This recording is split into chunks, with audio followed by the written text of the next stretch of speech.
Hello everyone, welcome to Advait education straight way to government job. मैं हूं आपका host और दोस्त सिद्धार्थ पांडे। अगर आप गवर्नमेंट जॉब के लिए प्रिपरेशन कर रहे हैं और कॉन्सेप्चुअल तरीके से पढ़ना चाहते हैं तो आप बिल्कुल सही प्लेटफॉर्म पर हैं। मैं खास आपके लिए लेकर के आ रहा हूं सिद्धार्थ की रीजनिंग सीरीज, जहां हम रीजनिंग में आने वाले हर एक टॉपिक को बेसिक से लेकर के एडवांस लेवल तक डिस्कस करेंगे, और जैसा कि हम करते चले आ रहे हैं। तो चलिए शुरू करते हैं बिना किसी देरी के। आज का हमारा टॉपिक ऑर्डर एंड रैंकिंग। हमारे पुराने एपिसोड्स में हमने रैंकिंग से संबंधित हर एक बात को पढ़ चुके हैं और आज बारी है ऑर्डर पढ़ने की। तो चलिए जनाब शुरू करते हैं हम ऑर्डर बेस्ड कंसेप्ट को, क्रम पर आधारित। तो जैसा कि मैंने आपको शुरुआत में ही बताया था कि ऑर्डर का मतलब होता है सीक्वेंस, ठीक है, किसी चीज को जमाना। जमाना किसके आधार पर? तो देखिए आप यहां पर जमा सकते हैं इंक्रीजिंग ऑर्डर में। इंक्रीजिंग ऑर्डर का मतलब क्या हुआ? बढ़ता क्रम, ठीक है। और दूसरा हमने क्या कहा? Decreasing order. डिक्रीजिंग ऑर्डर यानी कि घटता क्रम। जनाब इसमें कुछ व्यक्तियों के बीच किसी प्रकार के संबंध दिए गए होते हैं, ठीक है। वो संबंध किस प्रकार के हो सकते हैं? तो जनाब वो संबंध हो सकते हैं उनकी एज से रिलेटेड, ठीक है, उनके वेट से रिलेटेड, उनकी हाइट से रिलेटेड, उनके सैलरी से रिलेटेड, और भी ऐसे बहुत सारी चीजें हैं, है ना। जैसे कि 5 ट्रेनें हैं, वो प्लेटफॉर्म से अलग अलग टाइमिंग पर छूट रही हैं, एरोप्लेन से अलग अलग टाइमिंग पर हवाई यात्रा पर जा रहे हैं। तो इस प्रकार के बहुत सारे जो है एक सीक्वेंस को डिसाइड करना होता है, एक ऑर्डर को बनाना होता है। बनाने के लिए आपको एक इंफॉर्मेशन दी जाती है जो कि एक पैसेज में हौच पौच तरीके से होती है, और फिर आपको उस क्या कहना चाहिए, उस इंफॉर्मेशन को बेहतर तरीके से सेट करना होता है। बात क्लियर हुई? तो overall moral of the story यहां पर हमको बात करनी है एक प्रकार के सीक्वेंसिंग की, ठीक है। अब परीक्षा में इसमें सवाल किस प्रकार के पूछे जाते हैं, तो चलिए आपको दिखा देते हैं कि सवाल किस प्रकार के पूछे जाते हैं। और ये रहा आपकी स्क्रीन पर पहला सवाल, एक छोटा सा नन्ना मुन्ना प्यारा सा सवाल। कहा गया है, अब देखिए इंग्लिश और हिंदी दोनों भाषा में अवेलेबल है, आपको जिसमें कंफर्टेबल हो आप उसमें पढ़ाई कीजिए। Clear? Now see Q types faster than R but not as faster as V का मतलब क्या हुआ कि Q R से तो तेजी से टाइप करता है लेकिन उतना तेज नहीं करता जितना कि V है। सीधी सी बात कि Q R से तो तेज है लेकिन V से तेज नहीं है, ठीक। अब देखिए इसे बनाने का तरीका क्या है। इसे बनाने के तरीके के लिए मैं हमेशा वर्टिकल अरेंजमेंट, वर्टिकल सीक्वेंस को प्रेफरेंस देता हूं।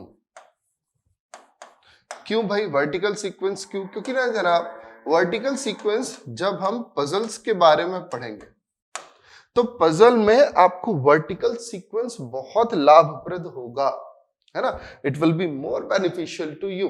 फाइन। तो वर्टिकल सीक्वेंस कैसा सीक्वेंस? लंबवत, ठीक है जरा, कैसा? लंबवत, ठीक।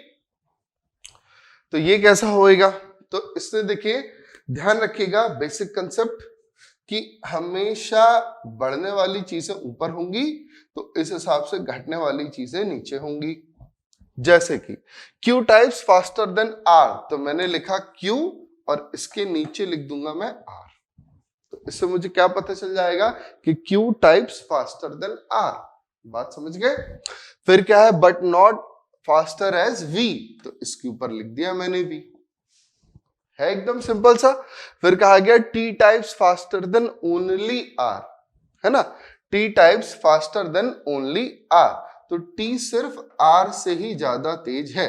यानी कि अब क्या बात हुई कि T तो यहां पर आया ही आया, अब चूंकि यहां ओनली लिखा हुआ है तो इसकी वजह से R के नीचे भी अब कोई भी व्यक्ति नहीं आएगा, क्योंकि T केवल और केवल R से ही तेज टाइप कर सकता है, जिसकी वजह से अब R से धीमे भी कोई भी व्यक्ति टाइप नहीं कर सकता। बात समझ गए जरा?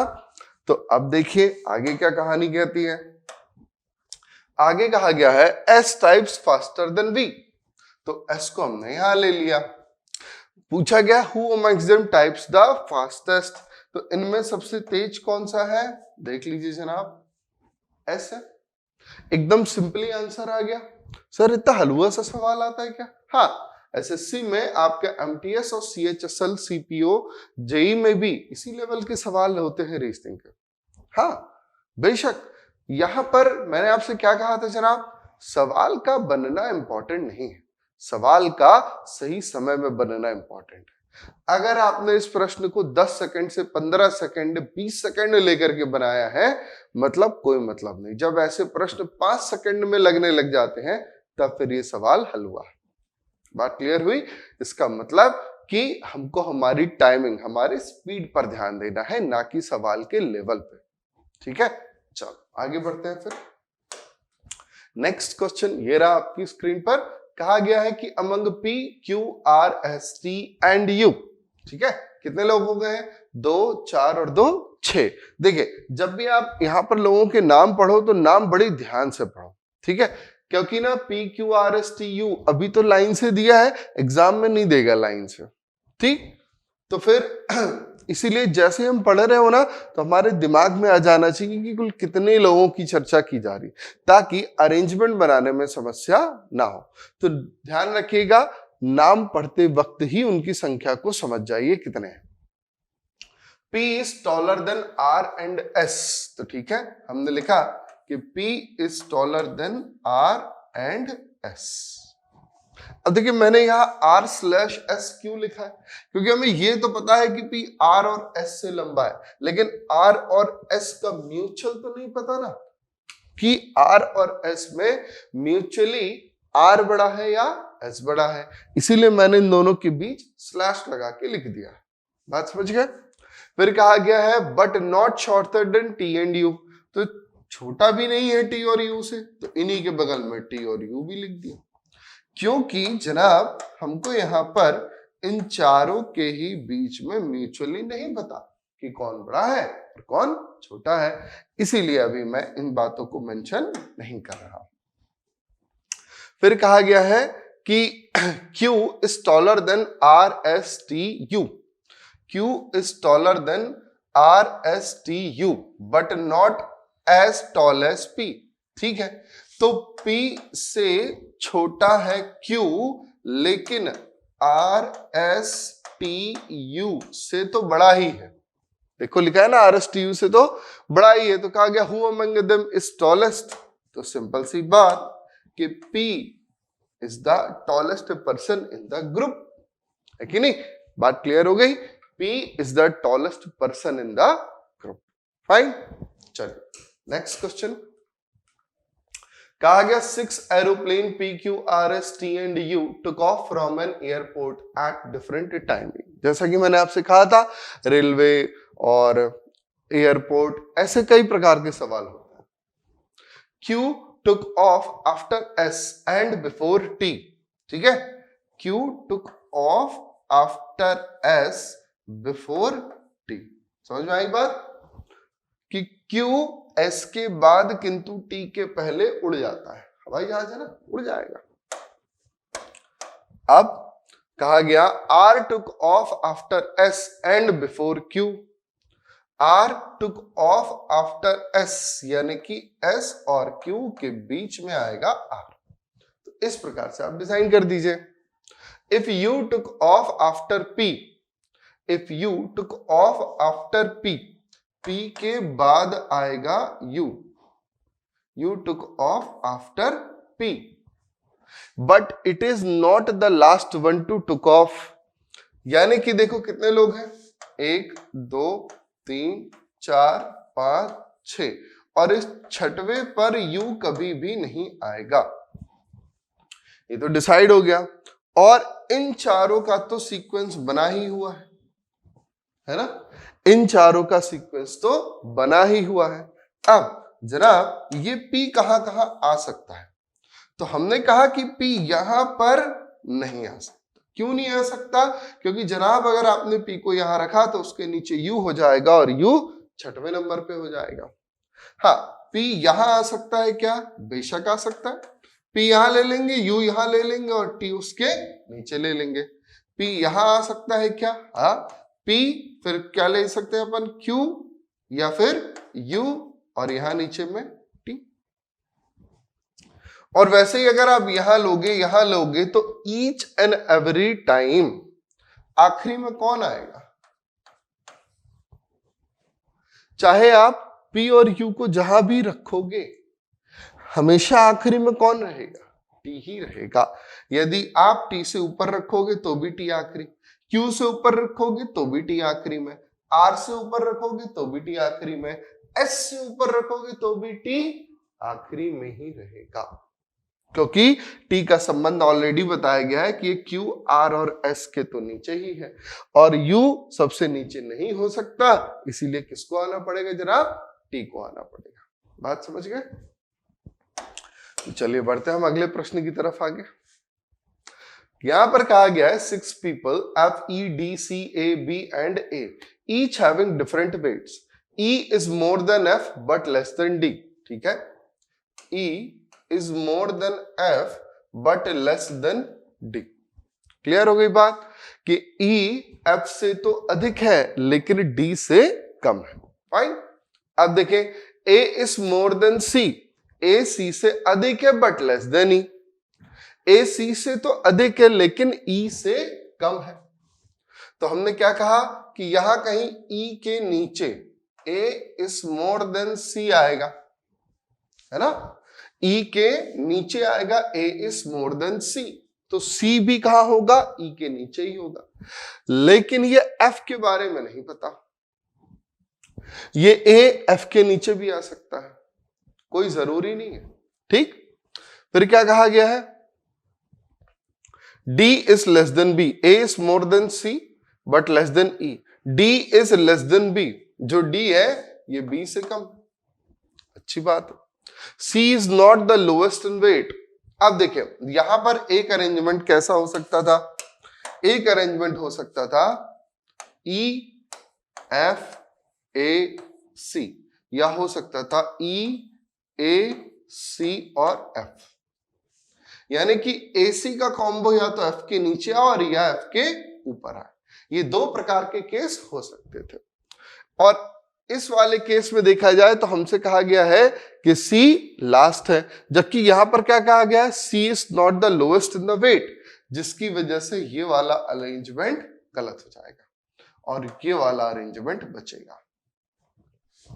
आगे देख लीजिए क्या कहा गया है। The second lowest person's weight is 62 kg. तो इसको डन कर ले, तो यहां पर क्या हो जाएगा? D और यहां पर क्या हो जाएगा जनाब? B। क्लियर हो गई बात?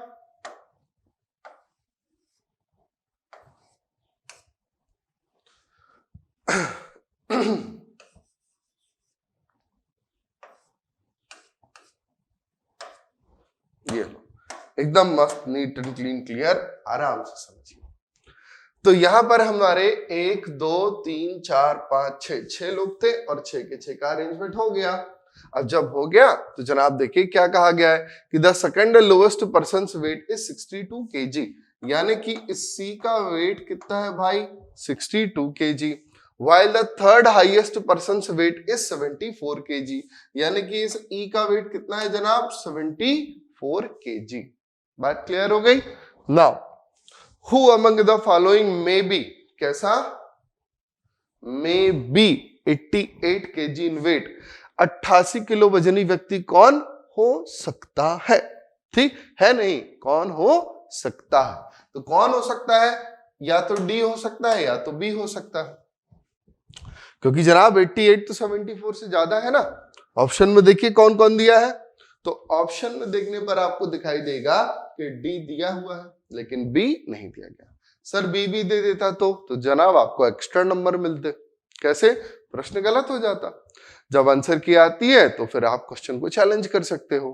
ठीक, तो चलिए नेक्स्ट क्वेश्चन की तरफ आगे बढ़ते हैं। अगला प्रश्न इसी से संबंधित है। पूछा गया है how many persons have more weight than E। E से अधिक कितने लोगों का वेट है? तो E से अधिक बस दो ही तो है, B और D। तो यहां पर आंसर क्या आ गया जनाब? 2 आ गया, बेहतरीन आ गया। नेक्स्ट देखिए क्या कहा गया है। नेक्स्ट कहा गया है ईच ऑफ द 5 फ्रेंड्स, इसको क्लियर कर देते हैं, score different marks in an examination, B scored more than C and D. ठीक है, तो B score more than C and D. अभी इन दोनों का म्यूचुअल नहीं पता, इसलिए ऊपर नीचे नहीं लिखना। A secure more than B but less than E, A secure more than B, तो A secure more than B but less than E. Clear? C did not score the minimum marks,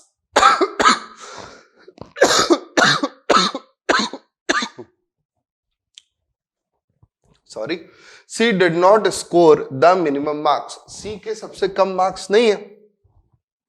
तो कितने लोग हैं? 1 2 3 4 5। यदि सी के सबसे कम नहीं है, इसका मतलब क्या होगा? इसका मतलब होगा कि यहां पर सी आएगा और उसके नीचे डी आ जाएगा। क्लियर हो गई बात? चलो आगे देखो फिर। The one who scored second highest marks scored 91। Second highest किसके हैं? एक है ना, तो कितना आ गया इसका? 91। And the one who scored lowest, second lowest, जिस व्यक्ति का दूसरा सबसे कम स्कोर है उसका स्कोर कितना है? 73। तो यहां अपन ने कितना ले लिया जनाब? 73 ले लिया। कोई दिक्कत? कोई दिक्कत नहीं। पूछा गया who scored the maximum marks, सबसे ज्यादा मार्क्स किसके हैं? 1 2 3 और more than 3। Who scored the maximum marks, तो यहां पर क्या है जनाब? ई स्कोर द मैक्सिमम मार्क्स। ठीक है, किसके मार्क्स सबसे ज्यादा है? ई के मार्क्स सबसे ज्यादा है। नेक्स्ट देखिए यहां पर क्या पूछा गया है कि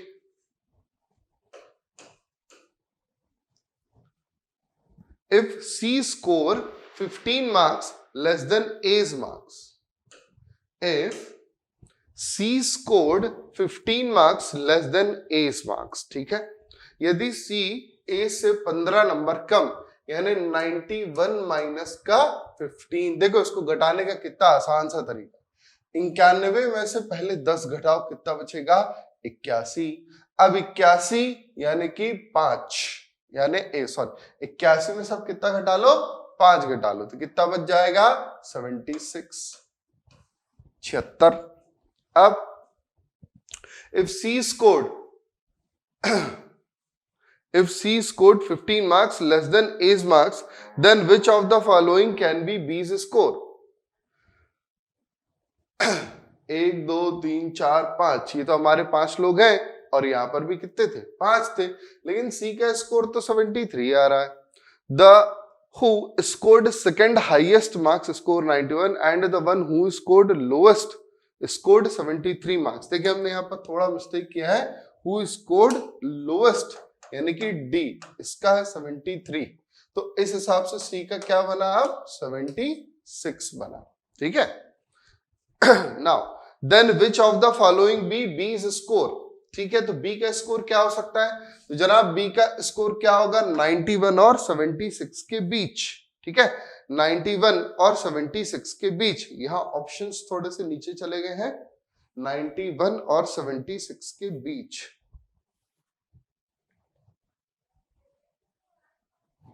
यहां पर दिख रहा होगा आपको 83। कितना? 83। 91 और 76 के बीच एक ही स्कोर है और ये है 83। क्लियर हो गई बात? तो इस प्रकार से आपको जवाब देना है। अगला प्रश्न ये रहा। नेक्स्ट कहा गया among 5 persons P Q R S and T each has different height, सबके अलग अलग हाइट्स हैं।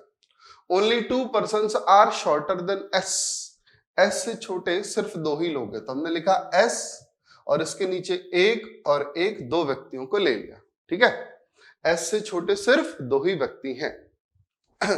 तो T is shorter than, only 2 persons are shorter than S, S से छोटे केवल 2 ही व्यक्ति हैं। T is shorter than S, T S से छोटा है बट टॉलर देन R, मतलब R यहां आएगा और T यहां आ जाएगा। क्योंकि टी एस से तो छोटा है लेकिन आर से बड़ा है। बात क्लियर हुई जरा? The one who is the second tallest among them, the one who is the second tallest among them, 5 लोग हैं तो दूसरा व्यक्ति यहां पर होगा, is of 158 centimetre. Which of the following is possibly the height of Q, तो इनमें से कौन सी क्यू की हाइट हो सकती है? अब देखिए जनाब, आप किस किस को ले चुके हैं? एस को ले चुके हैं, टी को ले चुके हैं, आर को ले चुके हैं, बचा है कौन? पी और क्यू। तो अगर पी यहां आएगा तो क्यू यहां आ जाएगा, और अगर क्यू यहां आएगा तो पी यहां आ जाएगा। ठीक, तो यहां पर देखिए अब पॉसिबली हाइट ऑफ क्यू क्या हो सकती है? तो हाइट ऑफ क्यू या तो 158 हो सकती है और या तो इससे ज्यादा हो सकती है। तो ये ऑप्शन नहीं हो पाएगा, ये भी नहीं हो पाएगा, ये भी नहीं हो पाएगा, ये भी नहीं हो पाएगा, बस यही हो सकता है। और कुछ हो सकता है? नहीं। कितना हो सकता है इसका? 158 ही हो सकता है। क्लियर? नेक्स्ट आ जाते हैं। तो नेक्स्ट हमसे कहा गया है कि among 5 persons P Q R S and T each has different height. अच्छा, वही सवाल है, how many persons are shorter than Q. तो क्यू से छोटे कितने लोग हैं? 3 लोग हैं ना। और बस देखो 99% लोग, कितने लोग? 99% भारतीय जनसंख्या इस प्रश्न का जवाब 3 लगा करके आएगी। क्यों? क्योंकि पिछले सवाल में इनको दिख गया था कि क्यू की हाइट कितनी है जनाब? 158 है। लेकिन ऐसा नहीं है, किसी प्रश्न से निकली हुई जानकारी का प्रयोग आप अगले प्रश्न का जवाब देने के लिए नहीं कर सकते। ये आज कि इस वीडियो की सबसे इंपॉर्टेंट बात थी, जो कि मैंने लास्ट में डिस्कस की है। ठीक है, जिसे मैंने लास्ट में डिस्कस किया है कि किसी प्रश्न से, किसी क्वेश्चन से जनरेटेड इंफॉर्मेशन, यानी कि क्यू की हाइट हमें पैसेज से नहीं पता है, क्यू की हाइट हमें एक प्रश्न के जवाब से पता चली है कि नहीं? क्यू की हाइट हमें एक प्रश्न के जवाब से पता चली है, और इसीलिए यहां पर आंसर होगा C and D, can not be determined, क्योंकि क्यू के लिए 2 पोजीशंस है, एक ऊपर और एक नीचे। क्यू के लिए आपके पास में कितनी पोजीशंस है? 2 पोजीशंस है, एक ऊपर है और एक नीचे है। इसीलिए अभी हम डिसाइड नहीं कर सकते। ठीक है, ध्यान रखिएगा कि इसको लिख लीजिएगा कि किसी एक प्रश्न से निकली हुई जानकारी को हम दूसरे प्रश्न में इस्तेमाल नहीं करेंगे, क्योंकि जो इंफॉर्मेशन होगी वो किसकी यूज होगी? पैसेज की यूज होगी। क्लियर हो गई बात? चलिए आगे बढ़ते हैं फिर। तो ये रहा आपका प्रश्न, इसे ट्राई कीजिए जरा सॉल्व करने का, कैसे कर सकते हैं।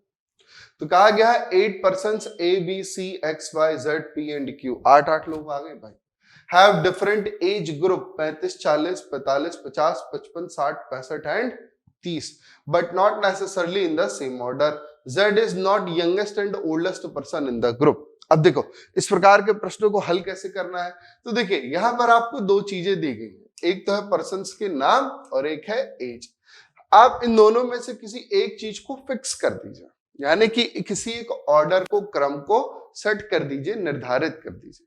किसे कर सकते हैं? तो हम इसे कर सकते हैं कि यहां पर होगा 30, फिर 35, 40, 45, 50, 55, 60, 65।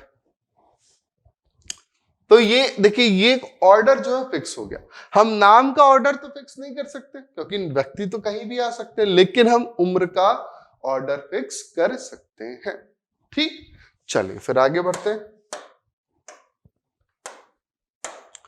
आगे हमसे कहा गया है कि Z is not youngest and oldest person in the group.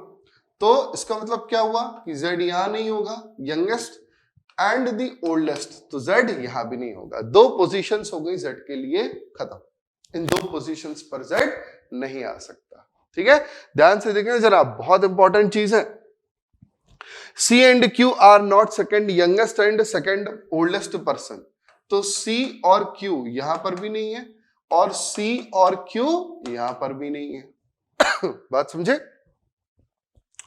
अब कहा गया है z is older than b, z is older than b, यानी जहां भी कहीं आएगा तो z हमेशा b से ऊपर ही आएगा, क्योंकि z की उम्र ज्यादा है और b की उम्र कम है। ठीक है, फिर कहा गया है c and q are older than a। ठीक है, तो c और q जहां भी आएंगे वो किससे ऊपर आएंगे जनाब? a से ऊपर आएंगे, क्योंकि c और q की उम्र a की तुलना में अधिक है। ठीक, फिर क्या कहा गया है? c and q are younger than y, younger है यानी कि c और q जब भी आएंगे y से नीचे आएंगे। Who is younger than b and p, यानी कि y की उम्र b और p से कम है, y की उम्र b और p से कम है। फिर क्या कहा गया है? The age of x is not 65 years, इसका मतलब यहां टॉप मोस्ट पर x भी नहीं आएगा। The age of q is 20 year less than the person who is oldest in the group. ठीक है, तो ओल्डेस्ट कौन है? 65, 65 में से 20 घटाओगे तो कितना बचेगा? 45, और यहां पर रख दिया अपन ने q। तो ये थी वो इंफॉर्मेशन जो हमें पैसेज के आधार पर बताई गई थी। ठीक, अब हम हमारी ड्राफ्टिंग को यहां पर रखने की कोशिश करेंगे। तो देखा जाए तो Q से नीचे कितने हैं? 1, 2 और 3, ऊपर कितने? 1, 2, 3, 4।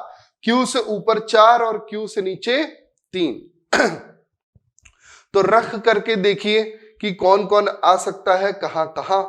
ठीक है, तो सबसे पहले तो देखा जाए तो Q और C है, तो या तो C नीचे आ सकता है और या तो C ऊपर आ सकता है। तो देखिए दो केस बन सकते हैं कि या तो C ऊपर आए और या तो फिर C नीचे आए। क्लियर? अब यदि C ऊपर लिया तो C के ऊपर फिर किसको आना है? Y को आना है। आ रहा है ना Y? Y के ऊपर कौन कौन है? B, P और Z, क्योंकि ये सारी इंफॉर्मेशन जोड़ेगी ना भाई, B, P और Z, यानी कितने लोग हो गए? एक तो हो गया B, P और Z, 3 लोग हो गए ना। B, P और Z 3 लोग हैं, और इन जगह कितनी है? जगह तो 2 ही है, इसका मतलब कि ये वाला केस गलत है, क्योंकि भैया C के ऊपर तो जगह, Y के ऊपर जगह ही नहीं है, आप कैसे बिठा दो? नहीं बिठा सकते ना। हाँ जी, तो अब यहां पर कौन आएगा जनाब? यहां पर आएगा Y। Y के ऊपर कौन है? B और P है।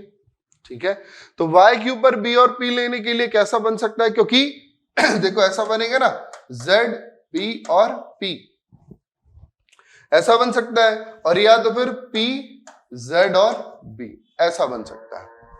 तो देखो यहां पर भी अभी भी कितनी है? 1, 2, 3, 3 पोजीशन है, जिसमें टॉप मोस्ट में Z के आने के लिए मना किया गया है, जिसमें टॉप मोस्ट में Z के आने के लिए मना किया गया है। अब यदि Z के आने के लिए मना किया गया है तो जनाब ये वाला केस नहीं बनेगा। बनेगा क्या? बनेगा P, Z और B, ये बनेगा। क्लियर हो गई बात? अब देखिए नीचे के लिए हमको पता है कौन कौन आ रहा है, हमारे पास में बच रहा है A और X। देखिए X और A बच रहा है। इंफॉर्मेशन हमने सारी कुछ पढ़ ली है। The age of X is not 65 years, A is not youngest person in the group. ये चीज छूट गई थी कि A सबसे नीचे भी नहीं आएगा। अब जनाब यदि A सबसे नीचे नहीं आएगा तो A यहां आ जाएगा और X यहां आ जाएगा, और ये बन के तैयार हो गया आपके 8 लोगों का फाइनल अरेंजमेंट। बेहतरीन है ना? मस्त। कहा गया है who amongst of them is oldest in the family, परिवार में सबसे बूढ़ा व्यक्ति कौन है? तो वो है P। क्लियर? नेक्स्ट कहा गया है आपसे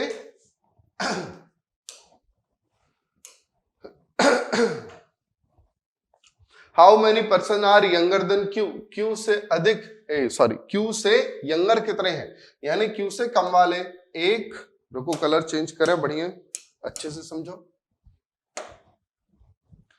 1, 2 और 3, 1, 2, 3, तो ये हो गया 3। बात क्लियर हुई?